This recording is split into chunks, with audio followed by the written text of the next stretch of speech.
नमस्कार, प्रभा साक्षी पॉडकास्ट में आप सभी का स्वागत है। आज के इस पॉडकास्ट में बात करेंगे कि आसिम मुनीर ने पाकिस्तान में गुपचुप तरीके से कर दिया तख्ता पलट, राज्य मशीनरी पर कब्जे के साथ कठपुतली सरकार कर रही काम। तो आइए सुनते हैं आज के इस पॉडकास्ट को। लेकिन उससे पहले अगर आपने हमारे चैनल को सब्सक्राइब नहीं किया है तो जरूर कर लें, ताकि आप रोज ऐसे ही इंटरेस्टिंग और जानकारीपूर्ण पॉडकास्ट सुन सकें। पाकिस्तान के सोशल मीडिया पर एक वीडियो क्लिप खूब प्रसारित हो रहा है। इस क्लिप में टेलीविजन एंकर की तरफ से ग्रैंड डेमोक्रेटिक अलायंस के नेशनल असेंबली की पूर्व सदस्य सायरा बानो से देश की मौजूदा स्थिति और उसके अंतरिम सरकार के कामकाज को लेकर सवाल पूछा जाता है। जवाब में वो अपने बच्चों से जुड़ा एक किस्सा शेयर करती हैं। बानो बताती हैं कि जब उनका छोटा बच्चा अपने बड़े भाई को वीडियो गेम खेलते हुए देखता है तो वो इसकी जिद पकड़ कर बैठ जाता है। माँ बड़ी चालाकी से अपने छोटे बच्चों को टीवी रिमोट कंट्रोल देती हैं, जिसमें कोई बैटरी ही नहीं लगी होती। छोटा बच्चा उस बेजान रिमोट के साथ खेलने में लग जाता है। उसे लगता है कि वो भी अपने बड़े भाई की तरह वीडियो गेम चला रहा है।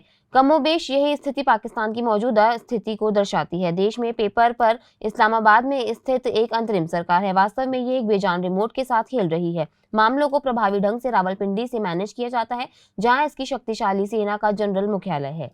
सेना ने कर दिया तख्ता पलट। ये कोई बहुत बड़ा रॉकेट साइंस नहीं है और दुनिया जानती है कि पाकिस्तान में सेना एक शक्तिशाली संस्था है, जिसका प्रभाव देश के हर क्षेत्र तक फैला हुआ है। 9 मई 2023 को हुए दंगों के बाद पाकिस्तानी सेना ने देश में चुपचाप तख्ता पलट कर दिया है। इसने आधिकारिक गोपनीयता अधिनियम और पाकिस्तान सेना अधिनियम में विवादास्पद संशोधनों के माध्यम से देश के मामलों में व्यापक जनादेश देने के लिए शहबाज शरीफ सरकार पर दबाव डाला। इसने अपने खिलाफ किसी भी प्रकार की असहमति पर भारी जुर्माना लगाया है, जैसा कि मीडिया पर प्रतिबंध और प्रमुख पत्रकारों और अधिकार कार्यकर्ताओं की गिरफ्तारी से परिलक्षित होता है, जिससे भय का माहौल पैदा होता है। ऐसा कोई भी मीडिया संस्थान नहीं है जो सैन्य प्रतिष्ठान द्वारा निर्देशित लाइन को फॉलो नहीं कर रहा हो। यह दर्शाता है कि कैसे सेना ने खुद को न्यायाधीश जूरी की भूमिका में ला दिया है। मानवाधिकार कार्यकर्ताओं और नागरिक समाज के सदस्यों के अलावा पूर्व प्रधानमंत्री इमरान खान और उनकी पार्टी के सहयोगियों के नेतृत्व में सैकड़ों राजनीतिक कार्यकर्ताओं पर फर्जी सैन्य अदालतों में मुकदमा चलाया जा रहा है। अंतरिम सरकार के प्रमुख के रूप में सैन्य समर्थक कठपुतली अनवारुल हक कक्कड़ की नियुक्ति के माध्यम से इस मूक तख्तापलट के अंतिम रूप दिया गया है। ऐसा सुनिश्चित करने के लिए किया गया है कि पाकिस्तान की राजनीति पर सेना की पकड़ बराबर रहे।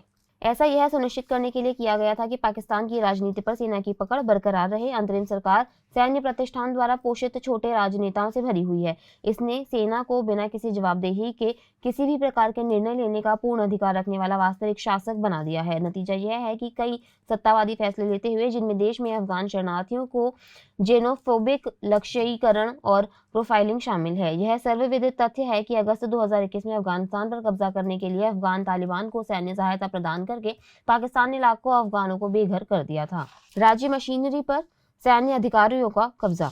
इस पॉलिटिकल इंजीनियरिंग के साथ साथ पाकिस्तानी सेना राज्य मशीनरी में रणनीतिक नियुक्तियों के अपने सिद्धांत के माध्यम से अपने सेवारत और सेवानिवृत्त अधिकारियों को प्रमुख पदों पर रख रही है। जैसे अधिकांश प्रभावशाली सरकारी एजेंसियों जैसे राष्ट्रीय डेटाबेस और पंजीकरण प्राधिकरण, अंतरिक्ष और ऊपरी वायुमंडल अनुसंधान आयोग, जल और बिजली विकास प्राधिकरण और राष्ट्रीय जवाबदेही ब्यूरो और अन्य शामिल हैं। नियुक्ति प्रोटोकॉल और पेशेवर योग्यताओं का पालन किए बिना महत्वपूर्ण नेतृत्व भूमिकाओं के लिए सैन्य अधिकारियों की नियुक्ति सेना को आर्थिक नीतियों का आकार देने और उनके हितों के अनुरूप निर्णय लेने में पर्याप्त प्रभाव प्रदान करती है। जैसे NADRA का नेतृत्व लेफ्टिनेंट जनरल मोहम्मद मुनीर अफसर करते हैं, WAPDA का नेतृत्व लेफ्टिनेंट जनरल सज्जाद गनी करते हैं, NAB का नेतृत्व लेफ्टिनेंट जनरल नजीर अहमद भट्ट करते हैं और सुपारको का नेतृत्व मेजर जनरल आमिर नदीम करते हैं।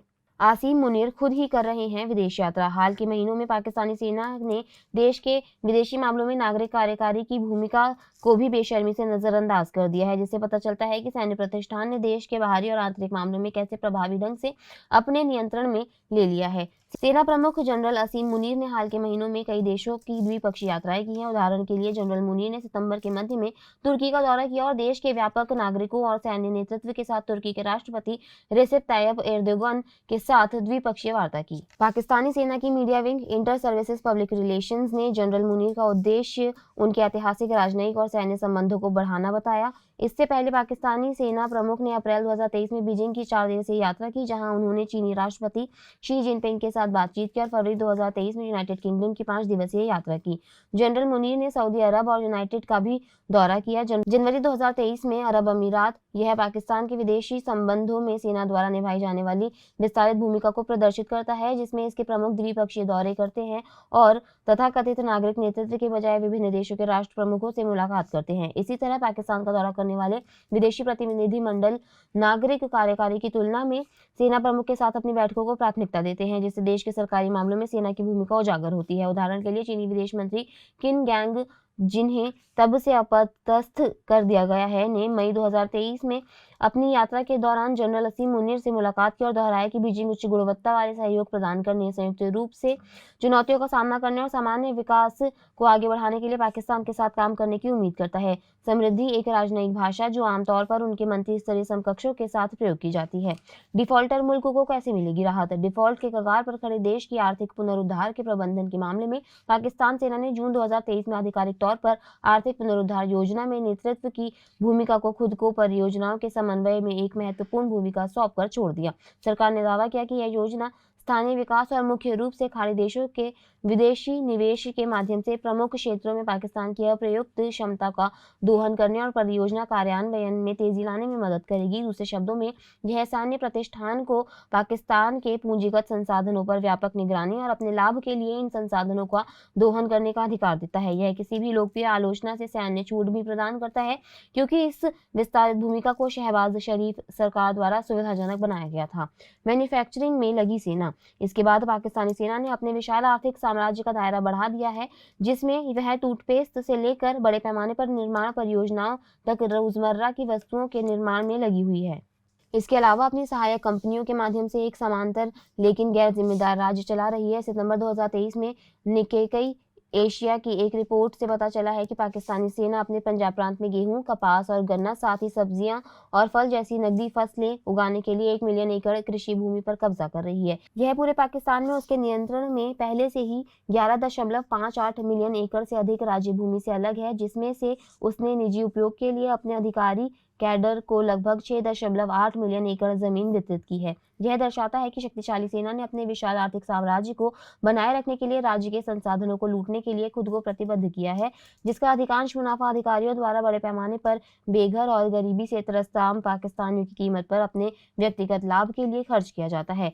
इन चिंताजनक घटनाक्रमों के सामने यह स्पष्ट है कि पाकिस्तान अपनी शक्ति संरचना में गहन परिवर्तन का अनुभव कर रहा है। जिन लोगों को शासन करना चाहिए, उनके हाथों में एक शक्तिहीन नियंत्रण प्रणाली का रूपक इस बात की याद दिलाता है कि सैन्य प्रतिष्ठान किस हद तक देश के मामलों पर हावी हो गया है। राजनीतिक निर्णयों को प्रभावित करने से लेकर आर्थिक नीतियों को आकार देने और यहाँ तक कि विदेशी संबंधों पर नियंत्रण लाने तक शासन के लगभग हर पहलू में पाकिस्तानी सेना का अतिक्रमण दर्शाता है कि कैसे सैन्य प्रतिष्ठान ने गोली चलाए बिना चुपचाप तख्ता पलट कर दिया। आज के लिए इतना ही। अगले पॉडकास्ट में किसी और मुद्दे पर देंगे आपको विस्तृत जानकारी। तब तक के लिए जुड़े रहें प्रभा साक्षी के साथ।